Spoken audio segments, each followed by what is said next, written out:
Oke, sebelum kita mulai, karena waktu kita terbatas, mari kita berdoa. Bapa kami yang bertata dalam surga, kami pada kesempatan ini rindu untuk mempelajari firman Tuhan, dan kami tidak sanggup untuk mengerti setiap apa yang Tuhan lakukan dalam kehidupan kami. Kami benar-benar membutuhkan Roh Kudus untuk berkuasa di dalam kehidupan kami, sehingga kebenaran ini dapat menjadi bagian dalam kehidupan kami. Dan biarlah kebenaran ini dapat hidup di dalam kehidupan kami sehingga orang-orang dapat melihat Kristus hidup dalam kehidupan kami. Bapa, kami rindu untuk mendoakan jaringan dan juga segala sesuatu yang kami gunakan, biarlah Tuhan dapat sertai. Terlebih Tuhan, kami mau mendoakan untuk hamba-Mu yang akan menyampaikan pelajaran pada siang ini. Biarlah Roh Kudus menguasai, dan biarlah hamba-Mu dapat disembunyikan di balik salib Kristus sehingga Kristus yang nampak. Dan biarlah pelajaran yang indah ini ketika Engkau memperlihatkannya kepada hamba-Mu ini dapat menjadi bagian juga teman-teman yang mendengarkan Tuhan. Kami berdoa, biarlah Roh Kudus benar-benar berkuasa penuh. Ampuni dosa kami Tuhan, dalam nama Yesus kami berdoa dan mengucap syukur. Amin. Oke. Mari kita lihat Alkitab kita di dalam Lukas pasal 15. Karena di situ kita akan memulai pelajaran kita mengenai hilang. Kita akan lebih fokus kepada anak yang hilang. Jadi sebenarnya saya tidak ada kata-kata sambutan, tidak ada kata-kata awalan, tidak ada kata-kata pendahuluan. Karena saya berpikir ini terlalu banyak yang akan dibagikan, jadi saya berusaha untuk cepat langsung kepada materinya. Oke, kita buka Alkitab kita di dalam Lukas pasal 15, dan kita akan berfokus di anak yang hilang. Sebenarnya ada banyak cerita yang menarik, pelajaran yang menarik yang bisa kita dapatkan dari Lukas pasal 15 ini. Berbicara tentang domba yang hilang, terus berbicara tentang dirham yang hilang, dan sekarang berbicara tentang anak yang hilang. Ini ada banyak pelajaran-pelajaran menarik yang bisa kita ambil, yang bisa kita lihat. Tetapi kita akan berfokus kepada anak yang hilang, yaitu Lukas pasal 15 ayat 11 sampai 32. Sebenarnya juga saya tadinya berdoa, Tuhan bagaimana ya? Saya rindu untuk berfokus di ayat 28 sampai 32. Tetapi ternyata setelah melihat kembali dari ayat 11, ada pelajaran yang sangat luar biasa yang sebenarnya tidak boleh dilewatkan. Tapi untuk berfokus di dalam Lukas pasal 15 ayat 28 sampai 32, kita membutuhkan waktu yang cukup banyak. Dan untuk mempelajari Lukas 15 ayat 11 juga berbicara tentang anak yang pertama juga kita membutuhkan waktu yang banyak. Jadi kita berdoa kiranya Roh Kudus benar-benar menuntun pikiran kita dan menguasai sepenuhnya sehingga pikiran kita mungkin siang ini adalah waktu yang paling enak untuk beristirahat, dan biasanya pikiran mulai sedikit lemah. Biarlah kita berdoa sehingga firman Tuhan dapat menjadi impresi di dalam pikiran kita sehingga kita dapat mengerti. Dan ketika kita mengerti, maka Roh Kudus akan menghidupkan itu di dalam kehidupan kita. Jadi kita menghidupkan itu karena kita mengerti, bukan karena perasaan. Baiklah, kita mulai dari ayat 11. Sebenarnya di dalam cerita Lukas pasal 15 ini, ada dua anak yang hilang. Dan hilang dari dua anak ini adalah karena self-center, karena mereka terlalu berfokus kepada diri mereka. Di situ sebenarnya inti dari kehilangan dua anak ini. Tetapi cara hilangnya berbeda. Yang satu hilang dengan cara dia keluar dari rumah, yang satu hilang di dalam rumah. Nah, yang menarik di sini adalah, mari kita coba lihat di ayat yang ke-11. Kita mulai dari ayat 11.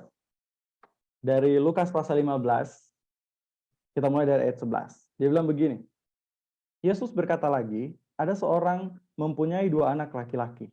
Ayat 12, kata yang bungsu kepadanya, kepada ayahnya, Bapa, berikanlah kepadaku bagian harta milik kita yang menjadi hakku. Lalu ayahnya membagikan harta kekayaan itu di antara mereka. Oke, sampai di sini, kira-kira apa yang sementara dilakukan oleh anak bungsu itu? Dia sementara meminta harta kepada bapaknya, kepada orang tuanya, kepada ayahnya. Tidak diceritakan ibunya, tetapi di sini ada ayah yang punya dua anak. Dan anak yang bungsu ini meminta harta kepada bapaknya. Nah, untuk meminta harta kepada orang tua, harta warisan, karena dia bilang harta yang harusnya menjadi bagian harta milik kita, artinya warisan. Untuk meminta warisan itu sebenarnya, kira-kira warisan itu kapan diberikan? Apakah waktu orang tuanya masih hidup, warisan itu dikasih, atau ketika orang tuanya sudah mau meninggal, baru warisan itu dikasih? Dan ini sebenarnya menunjukkan bagaimana seorang anak bungsu ini tidak peduli dengan ayahnya. Jadi dia meminta harta bagian milik dia, yaitu warisan miliknya, dan berarti dia sementara menganggap ayahnya sudah mati sebenarnya. Karena di dalam budaya kita sebenarnya ya, apalagi kita yang ada di Indonesia, bahkan di luar Indonesia juga budayanya sama. Warisan itu nanti akan diberikan ketika seorang tua ini sudah mau meninggal biasanya. Baru dia biasanya dia tulis wasiat dulu, dia tulis warisan siapa-siapa yang akan mendapatkan warisan, baru habis itu kalau dia sudah mulai sekarat, dia mulai panggil anak-anak, cucu-cucu, baru dia kasih warisan.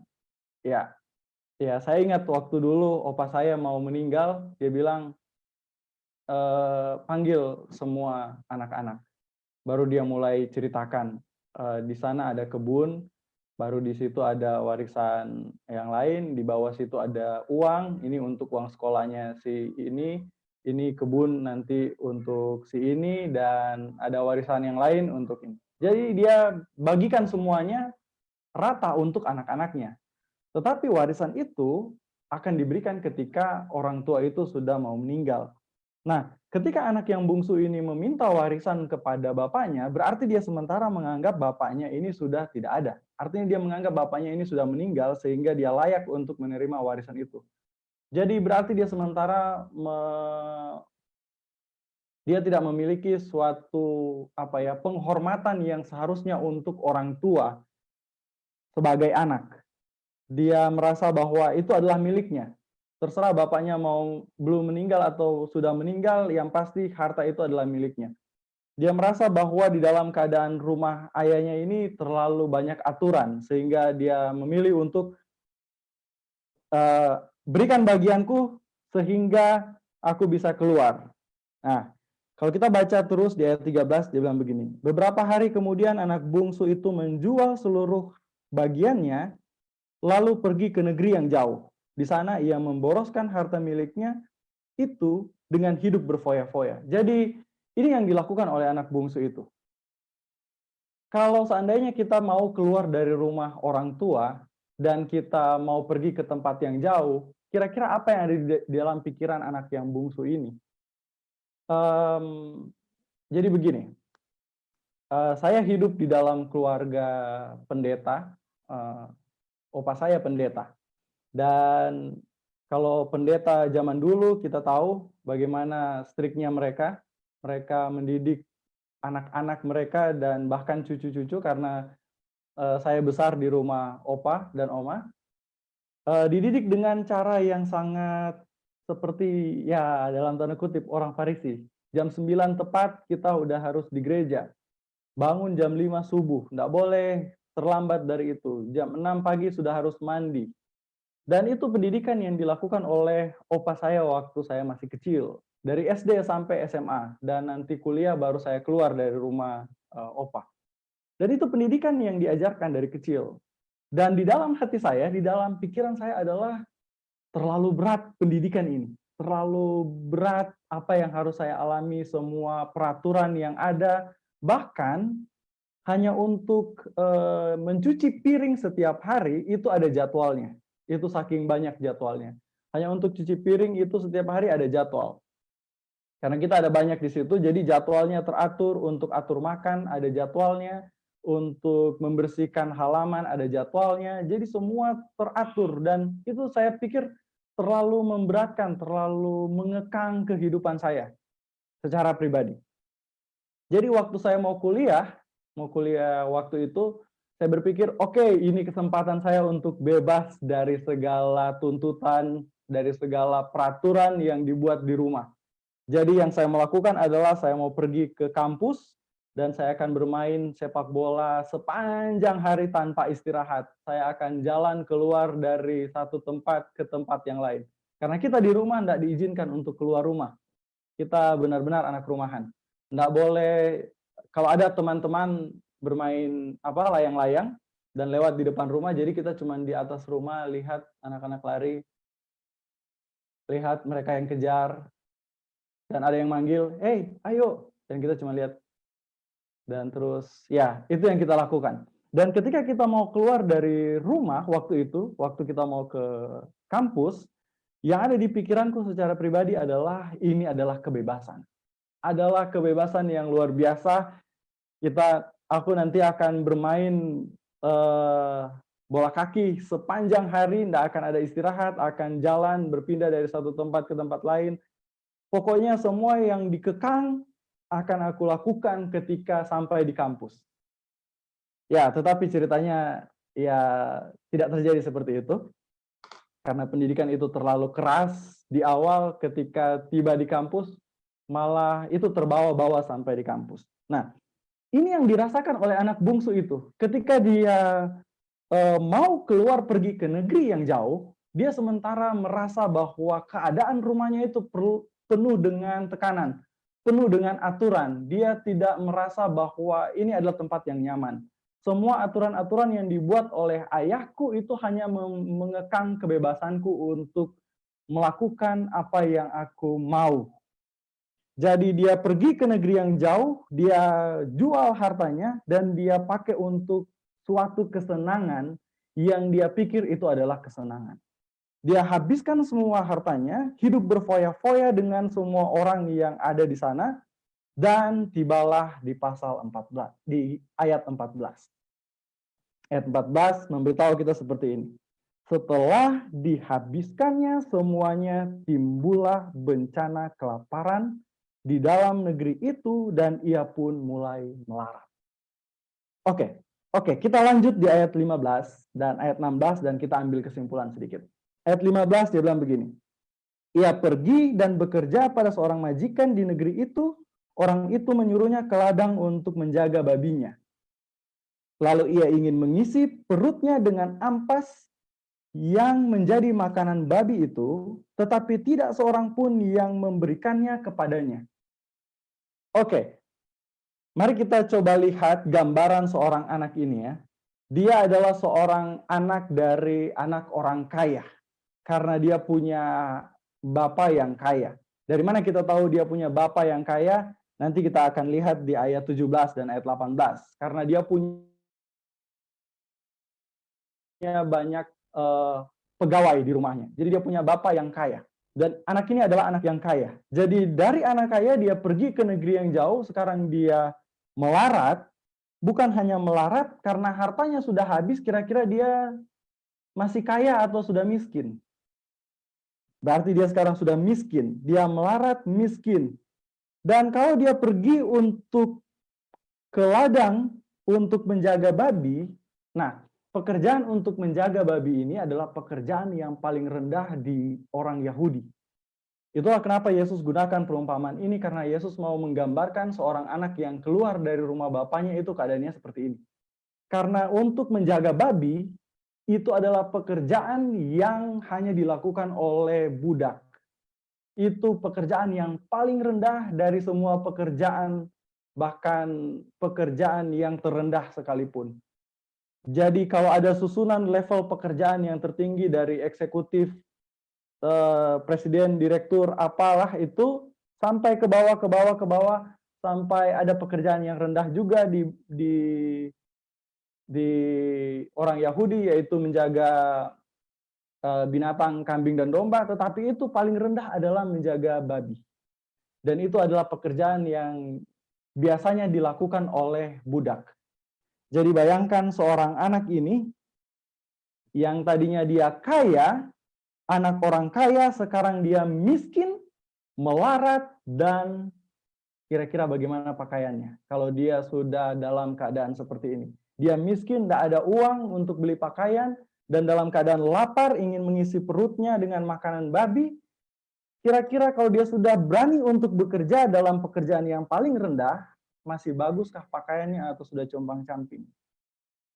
Bukankah ini adalah gambaran di dalam Wahyu pasal 3? Saya rindu untuk menghubungkan ini di dalam kehidupan kita di akhir zaman. Ini adalah gambaran kita di dalam Wahyu pasal 3. Kalau kita lihat, Tuhan berkata bahwa engkau merasa dirimu kaya, tetapi ternyata engkau miskin, melarat, buta, dan telanjang. Dan inilah kenyataan yang dialami oleh anak bungsu itu. Ketika dia keluar dari rumah bapaknya, inilah keadaannya. Dia keluar ke negeri yang jauh, dia berpikir di tempat rumah bapaknya itu penuh dengan segala aturan yang membuat hidupnya terkekang. Tetapi ketika dia keluar, kenyataan yang dia hadapi adalah lebih parah daripada dia harus berada di rumah bapak. Lebih parah, yaitu dia sekarang menjadi miskin, kehilangan semua hartanya. Bukan hanya itu, dia melarat, bahkan pakaiannya, ya kita tahu, orang yang bekerja untuk kasih makan babi. Ini adalah pekerjaan yang paling rendah, yang hanya dilakukan oleh budak. Bagaimana kalau budak itu bekerja? Budak itu, kalau ada tuan yang punya budak, dia tidak akan peduli dengan budaknya. Budak itu tidak berpakaian sebenarnya. Mereka itu, kecuali tuannya adalah tuan yang baik, maka akan dikasih pakaian. Dan mereka hanya punya makanan yang terbatas untuk budak. Dan bahkan kalau kita lihat kenyataan budak itu adalah orang yang benar-benar tertawan. Dia tidak punya hak atau tidak punya sesuatu yang dia bisa bilang, oh saya tidak mau bikin ini. Kalau dia budak, maka ketika tuannya bilang kamu harus lakukan ini, maka dia akan lakukan. Dan untuk menolak tuannya berkata itu akan menjadi sesuatu yang sangat dia bisa dilukai oleh karena dia menolak tuannya. Dia bisa dicambuk.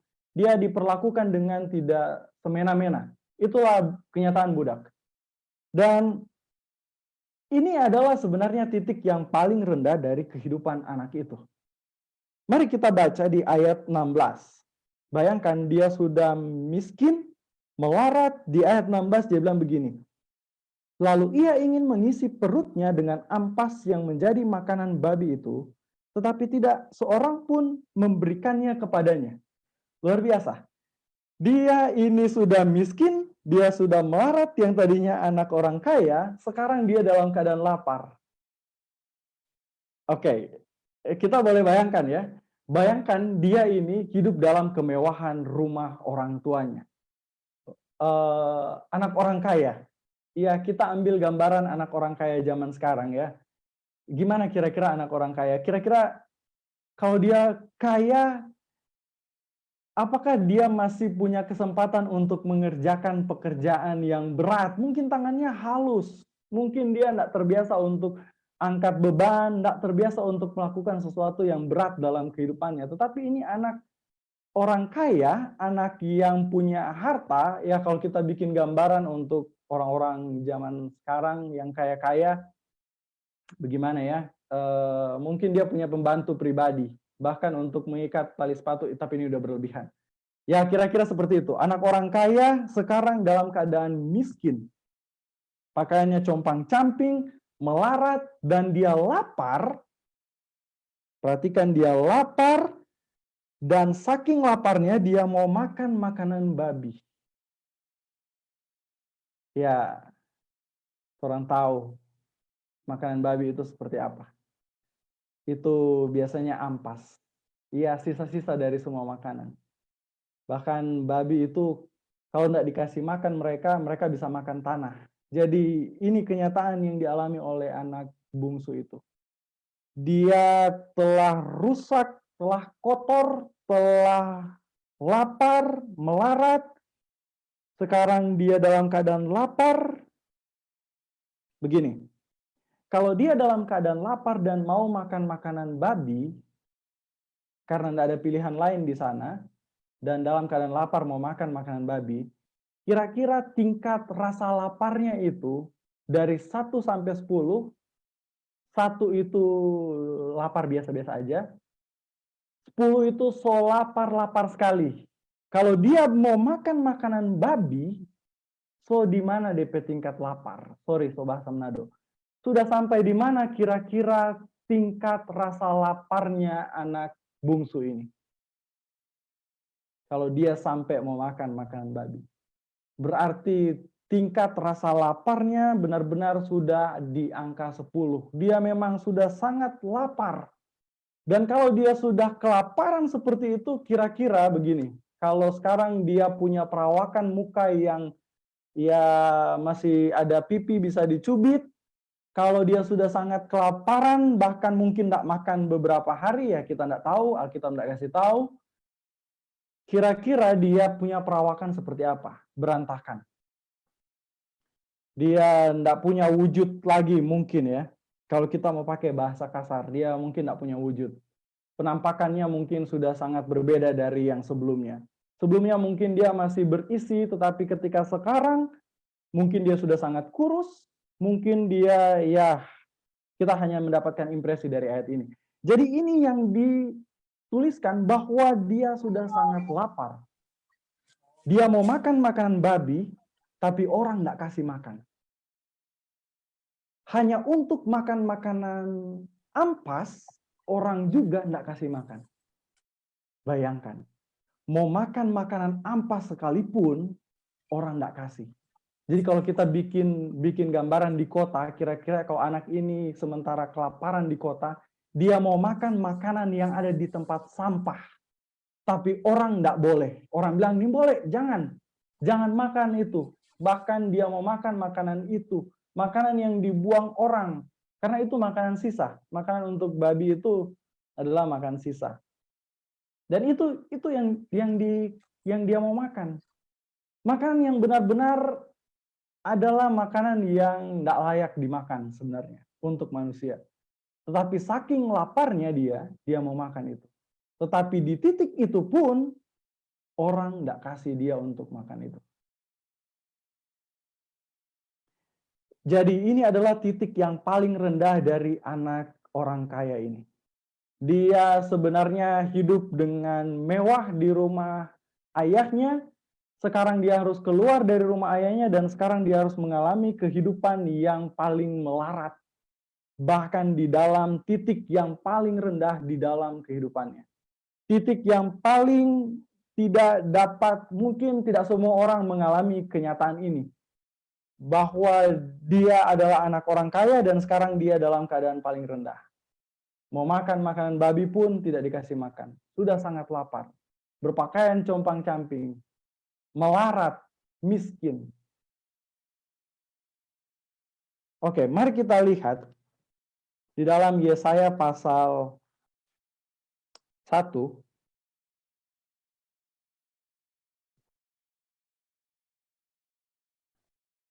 Yesaya pasal 1 ayat 5 dan ayat 6. Dia bilang begini, Yesaya pasal 1 ayat 5 dan ayat 6. Di mana kamu mau dipukul lagi, kamu yang bertambah murtad, seluruh kepala sakit dan seluruh hati lemah lesu. Dari telapak kaki sampai kepala tidak ada yang sehat. Bengkak dan bilur dan luka baru tidak dipijat dan tidak dibalut dan tidak ditaruh minyak. Ini adalah gambaran yang Tuhan kasih tahu kepada orang Israel ketika mereka berdosa di hadapan Tuhan, ketika mereka berpaling dan tidak setia kepada Tuhan, Tuhan bilang, kenyataan kalian seperti ini. Kamu seperti orang yang dipukul, kepala sakit, seluruh hati lemah lesu, dari telapak kaki sampai kepala tidak ada yang sehat. Dan bengkak bilur-bilur, luka baru tidak dirawat. Ini gambaran yang cocok sekali dengan anak bungsu ya. Keadaan di mana dia paling rendah, keadaan compang-camping, melarat, dan gambaran yang sama yang Tuhan tunjukkan di dalam Wahyu pasal 3. Mari kita coba lihat di dalam Wahyu pasal 3 tentang gereja yang terakhir. Wahyu pasal 3 ayat 17. Dia bilang begini.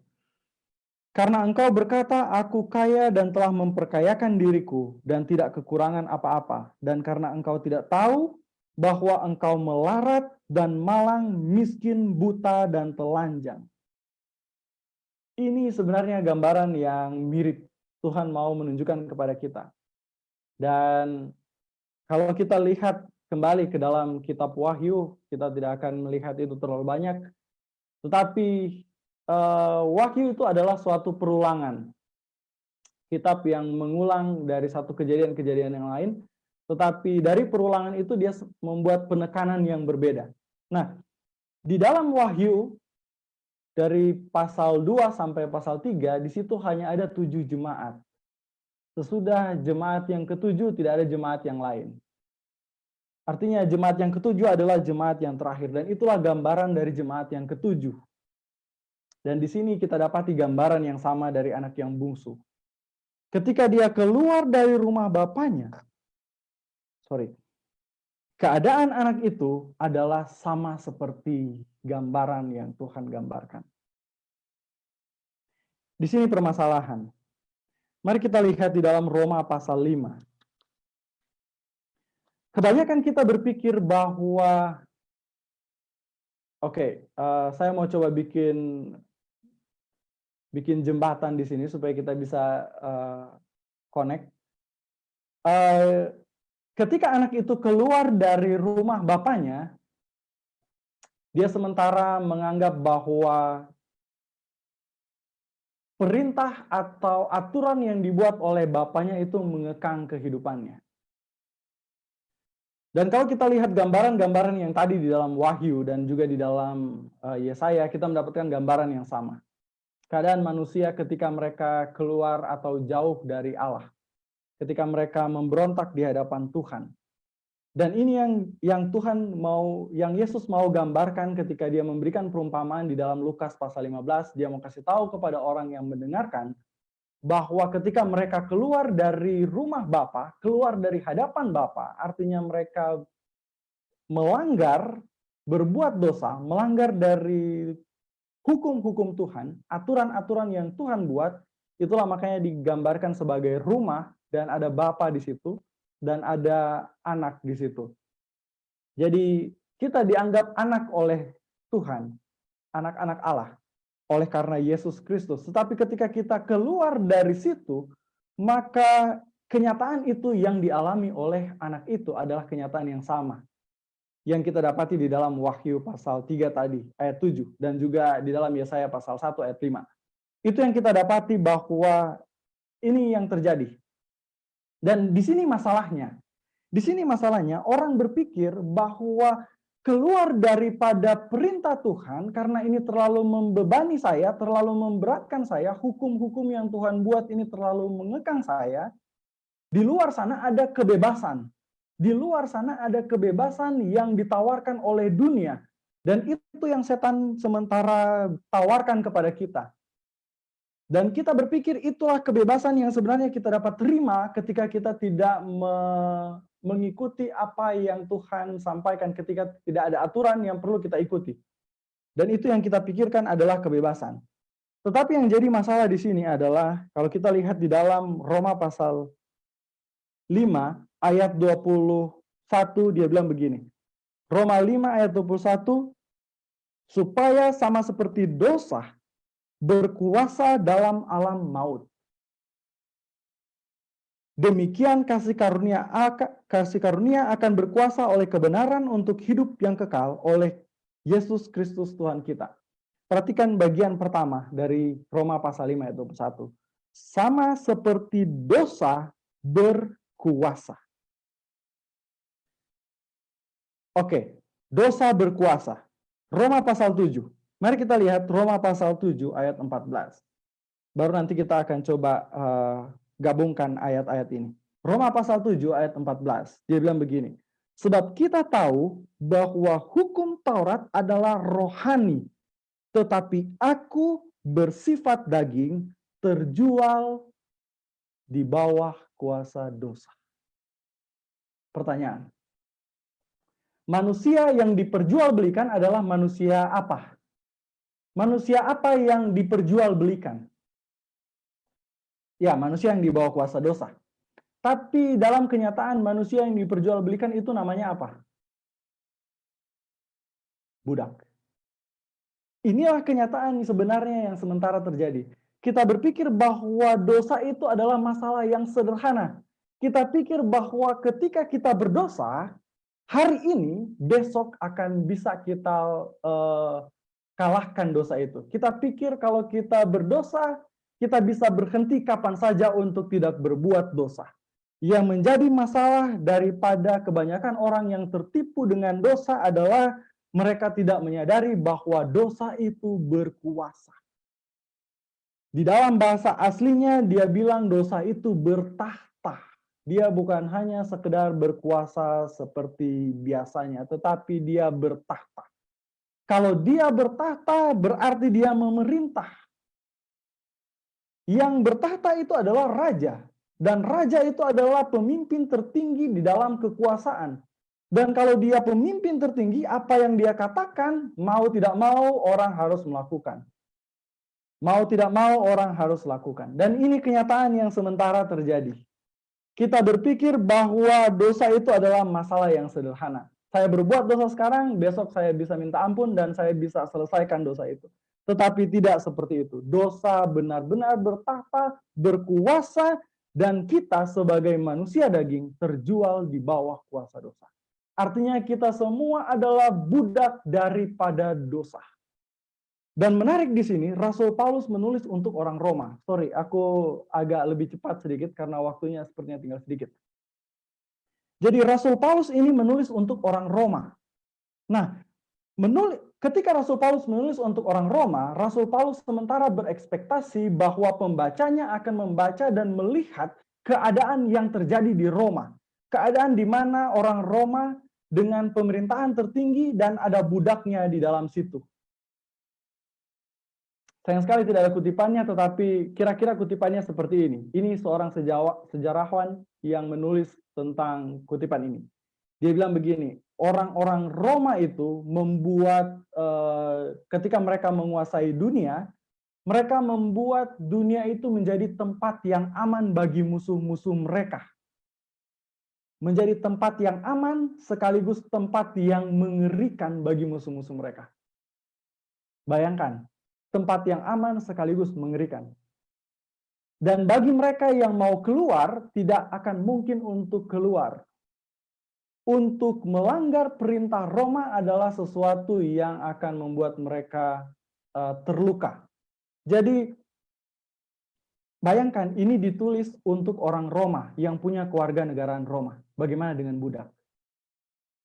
Dan ketika Rasul Paulus menulis untuk orang Roma, Rasul Paulus sementara menunjukkan bagaimana perbudakan yang terjadi di Roma. Sangat parah. Perbudakan yang terjadi di Roma. Budak itu tidak punya hak bersuara. Tidak punya hak untuk, dia tidak punya kesempatan bahkan untuk bilang, saya tidak mau bikin itu, saya tidak punya sama sekali. Ketika disuruh oleh tuannya, dia akan lakukan. Dan itulah budak. Dan inilah kenyataan dosa itu yang mau dikasih tahu oleh Rasul Paulus kepada kita. Ketika kita terjual di bawah kuasa dosa, maka inilah kenyataan kita. Yesaya pasal 1 ayat 5 tadi kasih tahu kita. Penuh dengan luka-luka, bilur-bilur dari kepala sampai kaki, tidak ada yang sehat, seluruh kepala sakit. Bayangkan, Ini adalah kenyataan kita sebagai manusia ketika kita dihadapkan dengan dosa. Pertanyaannya adalah ketika kita berkaca hari ini, apakah kita melihat kenyataan itu? Atau kita masih merasa fine-fine saja? Kita masih merasa hidup berjalan seperti apa adanya. Saya bisa bernafas hari ini, saya masih bisa melakukan aktivitas hari ini, dan saya masih bisa berdusta sedikit-sedikit tanpa ketahuan. Saya masih bisa membuang sampah sembarangan tanpa ada orang yang lihat. Ini mungkin kita pikir dosa-dosa yang kecil ya. Jadi kita ambil contoh dosa-dosa yang kecil. Saya mungkin masih bisa curi pulpen orang tanpa ada orang yang tahu bahwa saya sudah ambil pulpen dia. Ini kenyataan. Dan ini yang kita hadapi. Dosa adalah sesuatu yang mustahil jika dihadapkan dengan manusia. Nyonya White, sorry. Pena Inspirasi menuliskan bahwa dosa itu adalah sesuatu yang mustahil. Karena di dalamnya kita telah tenggelam. Kita bisa baca itu di Step to Christ. Tapi di luar daripada itu, Alkitab berbicara hal yang sama. Semua yang ditulis di Alkitab berbicara hal yang sama. Kenyataan di mana manusia tidak dapat bertahan melawan dosa. Itu adalah hal yang mustahil untuk manusia melawan dosa. Mari kita kembali ke dalam Lukas pasal 15. Inilah kenyataan anak bungsu itu. Ketika dia keluar dari rumah Bapa, ketika dia keluar dan dia berpikir bahwa di rumah Bapa ini terlalu banyak aturan. Saya rindu kebebasan, dan itu yang setan tawarkan. Setan sementara menawarkan kebebasan. Setan katakan hukum Tuhan itu tidak dapat dituruti. Percuma kamu mau berusaha untuk menuruti hukum Tuhan. Kalau lebih baik kamu bebas daripada semua tuntutan-tuntutan ini sehingga kamu bisa merasakan segala sesuatu. Tetapi ketika kita keluar di luar sana, ketika kita menonton film Korea sepanjang hari, apakah kita merasakan kesenangan yang sementara kita cari? Atau malah terjadi kekosongan di dalam diri kita? Ini pertanyaan yang seharusnya kita tanyakan di dalam diri kita. Kita berpikir bahwa kita emosi, kita dalam keadaan sulit, mari kita main game saja. Ketika kita main game, apakah pikiran kita terpuaskan? Keadaan kita terpuaskan atau malah tambah kosong di dalam kehidupan kita? Kekosongan itu hanya dapat diisi oleh Tuhan. Tidak akan mungkin dapat diisi dengan hiburan apapun itu, tontonan, musik, bahkan games, apapun yang akan kita lakukan tidak akan pernah mengisi kekosongan itu. Dan ini yang dipikirkan oleh anak bungsu itu. Dia berpikir bahwa kebebasan yang akan dia dapatkan adalah kebebasan yang mutlak ketika dia keluar dari rumah bapaknya. Tetapi kenyataannya adalah dia malah melarat, miskin, dan dia telanjang. Kenyataan yang kita hadapi sekarang. Dan Tuhan katakan, kalau kita baca kembali di Wahyu pasal 3 ayat berapa tadi? Ayat 8, dia bilang, aku tawarkan kepadamu, untuk kamu membeli kepadaku minyak untuk melumas matamu. Ya, dan seterusnya kita bisa baca di sana. Tetapi mari kita kembali ke dalam Lukas pasal 15. Ayat 17. Dia bilang begini. Lalu ia menyadari keadaannya. Lalu anak bungsu itu menyadari keadaannya. Saudara-saudara, keadaan ketika dalam titik paling rendah itu terjadi, kadang-kadang Tuhan izinkan itu terjadi. Untuk apa? Untuk supaya Tuhan mau memanggil kita kembali kepada Dia. Apapun yang kita hadapi sekarang, mungkin kita dalam masalah yang paling besar, Tuhan izinkan kita mengalami keadaan di mana titik yang paling rendah di dalam kehidupan kita benar-benar kosong, tidak ada pengharapan apa-apa lagi. Tuhan sengaja mengizinkan itu untuk membawa kita kembali kepada Kristus. Ingatlah ini, keadaan terendah di dalam kehidupanmu, Tuhan izinkan itu kadang-kadang untuk membawa engkau kembali kepada Dia. Tuhan mengizinkan itu supaya kita bisa kembali kepada Kristus. Dan itulah yang Tuhan mau supaya kita dapat alami ketika kita mungkin lupa akan Kristus. Kita tahu Tuhan mengizinkan bangsa Israel ditawan di Babel. Kalau kita baca di dalam Raja-Raja bagian yang terakhir. Kita dapati di sana 70 tahun Tuhan katakan kalian akan ditawan di Babel. Tuhan izinkan itu supaya mereka dapat bertobat kepada Dia. Kalau kita baca di dalam Daniel pasal 1, ada kata Tuhan menyerahkan. Tuhan menyerahkan orang Israel ke dalam tangan orang Babel. Bayangkan, Tuhan yang menyerahkan mereka. Kenapa Tuhan izinkan itu? Karena Dia rindu kita dapat kembali kepada Dia. Seakan-akan Tuhan begitu memaksa kita untuk memanggil kita kembali karena Dia tidak mau melihat kita dalam keadaan seperti itu. Tuhan tahu ketika kita keluar daripada Tuhan, maka keadaan kita sebenarnya adalah seperti anak bungsu ini. Ketika kita keluar daripada apa yang Tuhan telah tentukan, apa yang Tuhan telah buat, kita berpikir ada sesuatu yang lebih baik di luar sana, maka kenyataannya adalah seperti ini. Dan Tuhan karena begitu besar kasih dan setianya kepada kita, karena Dia begitu mengasihi kita, seakan-akan Dia begitu eagerly mau mencoba untuk menarik kita, seakan-akan kalau boleh tangan kita akan dipegang dan ditarik untuk kembali. Tetapi Dia tidak bisa melakukan itu. Dia hanya bisa mengizinkan segala sesuatu terjadi di dalam kehidupan kita karena manusia lebih cenderung ketika dia dalam keadaan rendah, dia akan mengingat Tuhan. Jadi kalaupun sekarang kita dalam keadaan rendah, izinkan Roh Kudus itu bekerja. Kalau Dia sementara memanggil, biarkan Dia panggil. Jangan keraskan lagi hati, jangan paksakan lagi. Tidak akan ada kelepasan yang kita bisa dapatkan di luar Tuhan. Hanya di dalam Tuhan. Dan Tuhan rindu agar kita dapat bersama-sama dengan Dia. Ini adalah kerinduan Tuhan. Dan seakan-akan pun Alkitab sementara berbicara Dia memaksa. Dengan cara-cara yang mungkin Dia bisa izinkan. Itu terjadi dalam kehidupan kita. Termasuk ini, ketika dia dalam keadaan rendah sekalipun, dia menyadari keadaannya. Dan ini pun bukan pekerjaan anak itu. Kalau kita mau lihat di dalam Yohanes pasal 16 ayat 8, boleh lihat di rumah, Yohanes 16 ayat 8 berbicara tentang Roh Kudus yang akan datang. Ketika Roh Kudus itu datang, maka Dia akan menginsyafkan orang akan dosa, mengajar orang dalam kebenaran dan penghakiman. Dan itu yang Tuhan katakan. Jadi Roh Kudus memegang peranan penting ketika anak ini sadar akan keadaannya. Dan itulah yang Tuhan mau ketika kita dalam keadaan rendah, dalam keadaan yang paling kosong dalam kehidupan kita, dan Roh Kudus sementara memanggil kita, biarkanlah Roh Kudus bekerja.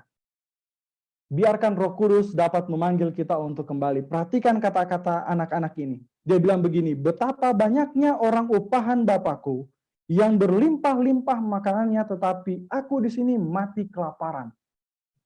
Dia sadar akan keadaannya, dan kenapa dia bisa mengingat bapaknya? Karena dia tahu bapaknya. Dia mengenal bapaknya sebelumnya. Dia melihat kasih daripada bapaknya. Dari mana kita tahu itu? Ayat 18. Aku akan bangkit dan pergi kepada bapakku dan berkata kepadanya, Bapa, aku telah berdosa terhadap sorga dan terhadap Bapa. Aku tidak layak disebut anak Bapa. Jadikanlah aku sebagai salah satu upahan Bapa. Perhatikan kata-kata anak ini. Oke, waktu kita boleh minta tambahan waktu ya. 10 menit. 10 menit ya, boleh? Udah jam 2. Boleh, admin? Boleh. Boleh ya. Sorry sekali. Tadi kita mulai udah terlambat juga kan. Cari alasan. Oke. Kita perhatikan baik-baik di ayat 18 dan ayat 19. Ini menarik sekali. Kita akan mencapai konklusi. Walaupun sebenarnya masih ada cerita anak yang sulung, tetapi tidak apa-apa. Kita simpan itu di lain kesempatan. Perhatikan baik-baik di ayat 18 ayat 19. Ketika anak itu sadar keadaannya, Ini yang dia katakan di dalam hatinya. Dia bilang begini, aku akan bangkit dan pergi kepada bapakku dan berkata kepadanya, Bapa, aku telah berdosa terhadap sorga dan terhadap Bapa. Aku tidak layak lagi disebut anak Bapa. Jadikanlah aku sebagai salah satu orang upahan Bapa. Jadi dia pikir di dalam pikirannya, ketika aku akan pergi ke rumah Bapakku, aku akan bilang, aku tidak layak, aku telah berdosa terhadap Bapa dan terhadap sorga. Aku lebih baik jadi salah satu bawahan Bapa saja. Tapi mari kita perhatikan ayat 20.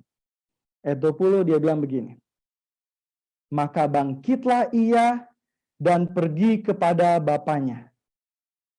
Yohanes 16 ayat 8 tadi ya. Yohanes 16, baca aja Yohanes pasal 16. Kita akan tahu bagaimana pekerjaan Roh Kudus yang memanggil anak itu sebenarnya untuk kembali.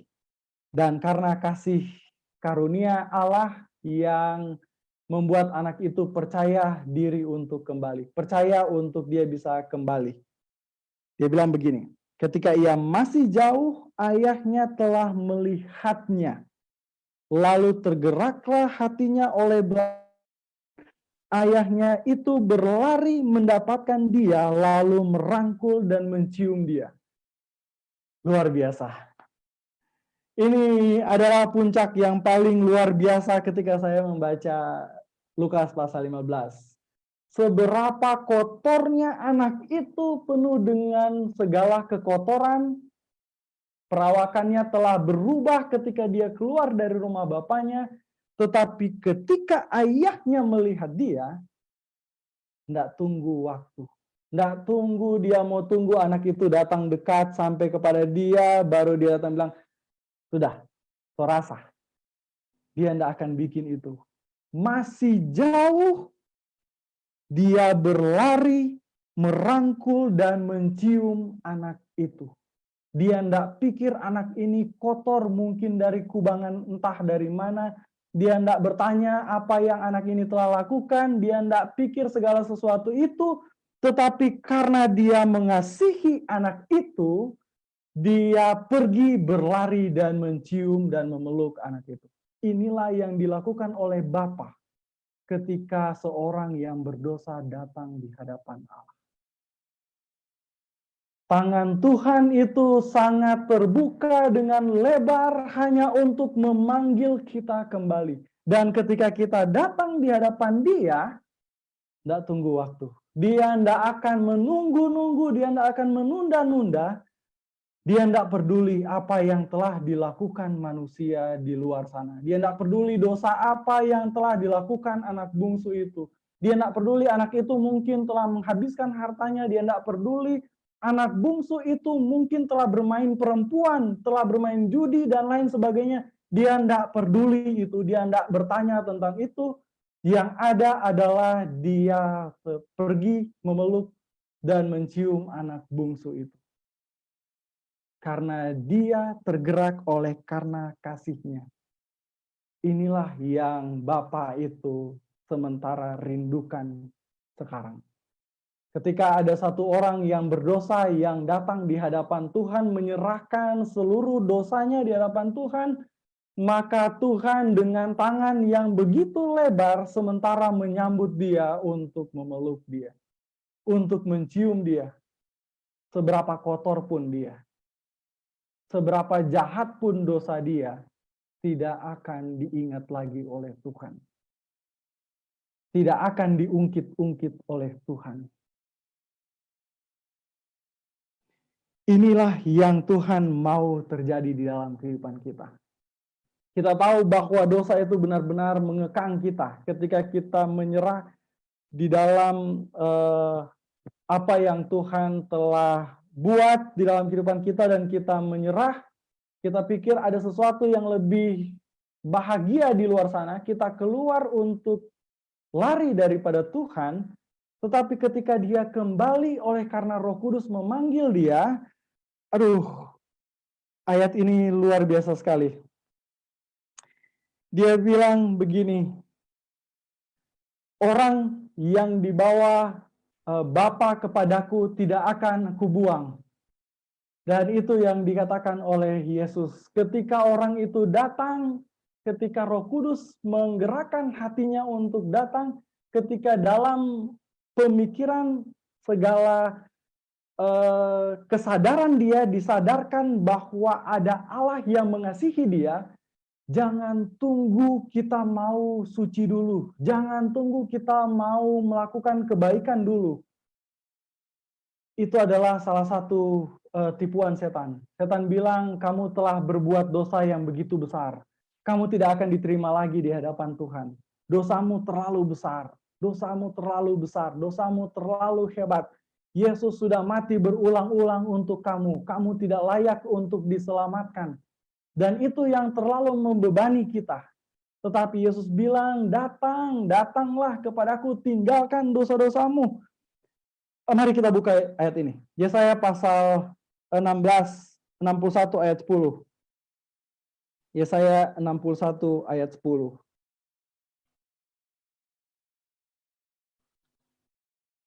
Ya, dia bilang begini. Aku bersukaria di dalam Tuhan, jiwaku bersorak-sorai di dalam Allahku, sebab ia mengenakan pakaian keselamatan kepadaku dan menyelubungi aku dengan jubah kebenaran seperti pengantin laki-laki mengenakan perhiasan kepala dan seperti pengantin perempuan yang memakai perhiasannya. Mari kita baca ayat selanjutnya. Ayat 21. Dia bilang begini, kata anak itu kepada bapaknya, Bapa, aku telah berdosa terhadap sorga dan terhadap Bapa. Aku tidak layak lagi disebut anak Bapa. Perhatikan, aku tidak layak lagi disebut anak Bapa. Ayat 22. Ayat 22 dia bilang begini, tetapi ayah itu berkata kepada hamba-hambanya, lekaslah bawa kemari jubah yang terbaik, pakaikanlah itu kepadanya. Luar biasa. Ketika dia datang dengan keadaan yang compang-camping, pakaiannya yang kotor, ayahnya bilang, lepaskanlah pakaian itu, kenakan pakaian yang baru. Perhatikan di sini, di ayat 21. Dibilang kata anak itu kepada bapaknya, Bapa, aku telah berdosa terhadap sorga dan terhadap Bapa, aku tidak layak disebut anak Bapa. Oke, kalau kita masih ingat ayat sebelumnya, ayat 18, ayat 19, kira-kira apa kata anak itu? Kira-kira begini kata-katanya. Baiklah, aku akan pergi ke rumah Bapa dan aku akan bilang, aku tidak layak lagi disebut anak Bapa, aku telah berdosa terhadap Bapa dan terhadap sorga. Sebab itu jadikanlah aku salah satu dari bawahan Bapa. Ya kan? Tetapi kalau kita perhatikan kenyataan yang terjadi, ayat 21. Kata anak itu kepada bapaknya, Bapa, aku telah berdosa terhadap sorga dan terhadap Bapa, aku tidak layak disebut anak Bapa. Di mana kata-kata jadikan aku salah satu dari bawahan Bapa? Tidak ada. Tidak ada. Bapaknya belum dia berkata-kata itu, belum dia mengatakan kata-kata itu, bapaknya telah memanggil orang-orang untuk datang, gantikan pakaiannya dengan pakaian pesta. Luar biasa, karena mereka sesudah itu akan berpesta. Ya, kita tahu pakaian pesta itu kita tidak akan buka lebih banyak ayat-ayatnya, tapi kita bisa lihat di dalam Zakaria pasal 3. Kita bisa dapati di sana bahwa ketika Zakaria mendapatkan penglihatan tentang imam besar Yosua, dia melihat pakaiannya kotor. Dan malaikat berkata bahwa aku menanggalkan pakaianmu dan menggunakanmu pakaian pesta. Dan pakaian pesta itu adalah pakaian yang Tuhan berikan kepada mereka kalau kita baca di Matius untuk orang-orang yang akan bertemu dengan dia. Jadi luar biasa. Bagaimana sorry. Waktu terlalu singkat dan ini sudah lewat 10 menit, saya akan mengambil kesimpulan terakhir. Ini Alkitab saya tutup ya. Ini benar-benar terakhir. Bayangkan seorang anak yang telah berbuat dosa di hadapan bapaknya, telah penuh dengan kotor, telah penuh dengan segala sesuatu yang tidak layak sebenarnya, bahkan kalau manusia mau lihat dia mungkin sudah tidak sebagai manusia lagi, karena dia dalam keadaan paling rendah. Dia bahkan mau makan makanan babi saking laparnya. Tetapi ketika dia datang di hadapan Bapa dengan segala apa yang telah dialami, dosa yang telah dialami, ketika dia datang di hadapan Bapa, Bapa tidak membutuhkan waktu lama untuk memeluk dia dan mencium dia, dan untuk membenarkan anak itu. Ketika orang berdosa datang di hadapan Bapa, tidak butuh waktu 1 hari, 1 minggu, tidak butuh waktu lama. Seketika itu juga dia datang di hadapan Bapa. 1 Yohanes 19, 1 Yohanes 1 ayat 9. Ketika dia datang di hadapan Bapa, ia akan diampuni dan akan disucikan dari kesalahannya. Seketika itu juga dia datang, secepat itu dia dibenarkan di hadapan Bapa. Dan inilah yang Yesus mau, yang Yesus rindu agar kita dapat alami di dalam kehidupan kita. Seberapa kotor pun kita, seberapa jahat pun kita, ketika kita mendengar akan panggilan Tuhan, datanglah. Jangan tunggu kita mau melakukan hal yang benar. Jangan tunggu kita melakukan sesuatu yang baik, baru kita berpikir mungkin saya sudah layak untuk datang kepada Bapa sekarang. Jangan tunggu waktu itu. Kalau kita mau menunggu itu, tidak akan pernah mungkin kita datang kepada Bapa. Tetapi ketika Roh Kudus menggerakkan kita untuk memanggil kita kembali, saat itu juga pergi. Janji itu pasti bahwa Tuhan akan melepaskan kita dari segala sesuatu itu dan akan menggantikan kita pakaian kotor itu dengan pakaian yang baru, pakaian pesta. Tuhan akan membenarkan kita saat itu juga. Saya berharap agar kita dapat menyelidiki kembali Lukas pasal 15, karena ada banyak kebenaran yang Tuhan mau tunjukkan kepada kita melalui perumpamaan ini. Kiranya Tuhan memberkati kita semua. Saya bawa dalam nama Yesus. Amin. Oke, mari kita berdoa. Bapa, kami pada kesempatan ini telah melihat bagaimana tangan kasih karunia Tuhan yang begitu besar terbuka bagi kami. Dan Tuhan sementara memanggil kami, menunggu kami untuk dapat kembali melalui dorongan Roh Kudus. Kami melihat Tuhan bagaimana Roh Kudus bekerja dengan sangat keras untuk memanggil kami kembali. Bapa, biarlah keselamatan yang datang daripada Tuhan dapat kami benar-benar klaim di dalam kehidupan kami, menjadi kehidupan kami setiap hari.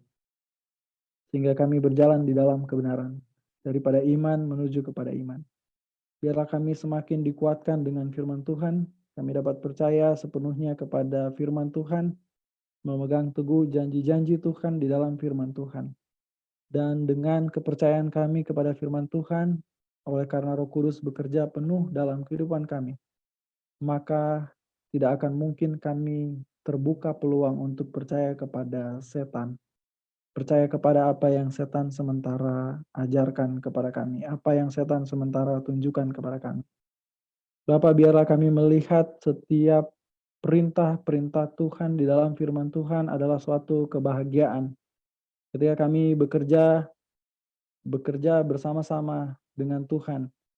Ketika kami melihat perintah-perintah Tuhan adalah suatu yang sangat baik untuk membuat karakter kami menjadi sama seperti Engkau.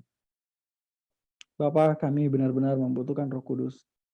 Kami adalah orang-orang yang lemah. Tanpa Roh Kudus, kami tidak mungkin melakukan segala sesuatu yang benar di hadapan Tuhan.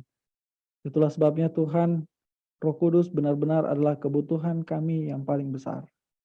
Kami rindu agar Roh Kudus dapat dicurahkan di atas kami. Tuhan, kami rindu benar-benar agar kehidupan kami ini akan menjadi saluran berkat bagi banyak orang.